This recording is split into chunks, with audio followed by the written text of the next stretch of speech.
За энэ хуультай холбоотойгоор оюутлын асуудал нэлээд яригдж хөндөгж байгаа. Тэгэхээр өнгөрсөн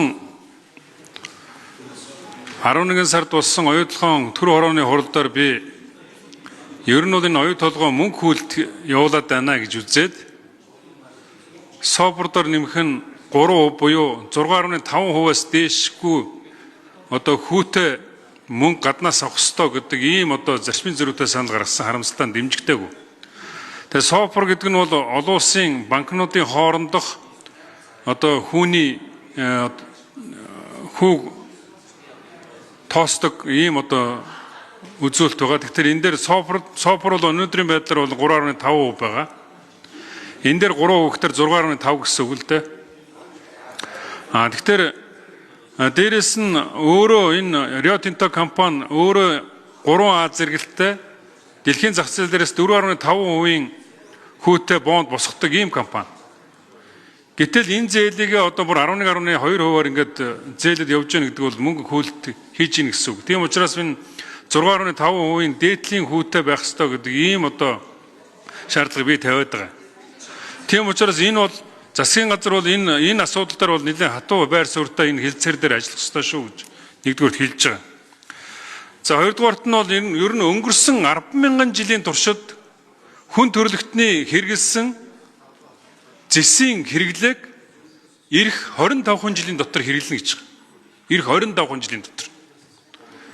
Тэгээ манай Монгол улс одоо урдаа Чили, Австрал, Перу, Оросын холбооны улс гэдэг дөрвөн улс урдаа оруулж байгаа. Нөөцөөрөө 4-5 ордог. Дээрээс нь манай судлагдаагүй маш их одоо талбаанууд байдаг. Тэгэхээр Монгол бол гайхалтай боломжоор дүүрэн орон байхгүй. Тэгээ бид нар энэ оюутлогын ордыг гэрээ байгуулж авахд үед юуны зэсийн үн $5,000 байсан. Өнөөдөр баг ингээд удахгүй $15,000 болно. Ийм сайхан боломжууд байж хат энэ одоо оюутлогын цаад одоо Rio Tinto компани энэ ард түмний бас хүсэж байгаа энэ зүйл дээр бас тодорхой нэг байр суурьтай байх ёстой гэдэг ийм зарчмыг хэлээд байгаа.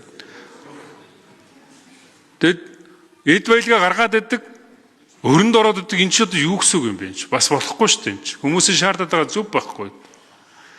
Тэгээ өнөөдрийн энэ одоо эрх баригч Монгол Ардын намыг энэ 28 онд хугацаанд дуусчвал ард нь арслан нам гарч ирээд одоо энэ 5% дээр байгаа бүх юмыг одоо байх байдгаараа байна гэвэл тэр шиг эндүүрэл байхгүй шүү.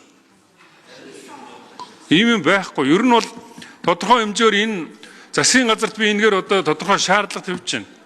Өөрөөр хэлбэл энэ гишүүд сөрөг хүчин ийм зүйлийг шаардаад байна. Тийм учраас энэ мөнгө хүлтээ зогсоо. Дээрээс нь бас энэ өсөн нэмэгдэх амнат юм уу одоо энэ цөм энергийн хуулийн дээр хэрэгжилсэн тэр нөхцөл байдлуудыг хэрэгжүүлэх боломжууд юу байна? Энэ зүйлүүдийг хийх ёстой.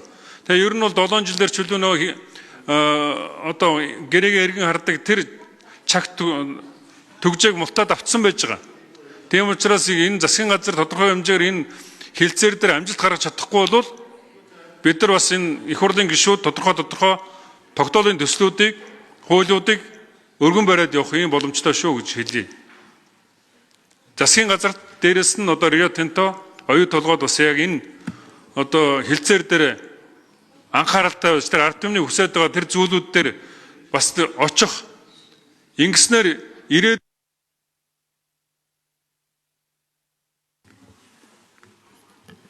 Үгэлцэн үү? Асуулт уу? За дамжны сайд хариулъя. За бүгд дараагийн асуултанд хариулъя. За бүгд нэг зүйлийг ойлгох хэрэгтэй байна. Rio Tinto-гийн хувьд бол бид ардын нам, ардчилсан нам, хүн нам, үндэсний эвсэл биш. Бид бүгд нэг монголчууд. Бид нэг баг. Энэ хүмүүстэй бол би таны хэлж байгаатай манай засгийн газар бол яг таны хэлж байгаатай ижилхэн зарчим байр суурьтай байгаа. Зээлийн хүү өндөр байна. Монгол улс хүлээн зөвшөөрч чадахгүй гэдэг байр суурийг хатуу илэрхийлж байгаа. Менежментийн төлбөр өндөр байна. Монгол улс хүлээн зөвшөөрч чадахгүй гэдэг байр суурийг хатуу илэрхийлээд эхний үр дүнгээ гаргаж чадсан. Зээлийн хүүтэй холбоотой хэлэлцээрийг сангийн сайд ахлаад ингээд ажиллаж байна. Орой үед үр дүн гарах байх гэж хүлээж байна.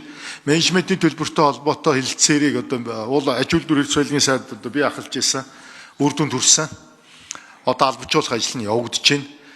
Ногдол ашгаа наашлуулах хэрэгтэй. Олборлтын үйл ажиллагаа яваад байх тусам Монгол улс өрөнд ороод өгөөж авч чадахгүй байгаа байдлыг Монгол улсын засгийн газар ч хүлээн зөвшөөрөхгүй байна. Зэсийн үн өндөр байгаа дээр бид 3 их усүрээр орлогоо авдаг. Амнат, ашигт малтмлын нөөц ашигласны төлбөр, татвар, хураамжаараа ингээд аваа явдаг. Ногдол ашгаар аваа явдаг. Тэгэхээр бид бол энэ дээр ард иргэд болон улсын хурлын гишүүдтэйгээ ижилхэн байр суурьтай байгаа гэдгийг танд хэлье. Бид бас хатуу шагалдтай байгаа. Бас бидний энэ их хурлын хилцүүлгийг тэр хүмүүс хараа сууж байгаа байлгүй. Бас манай их хурлын гишүүд юу бодож байгааг бас харж авах хэрэгтэй. Санал нэг байна.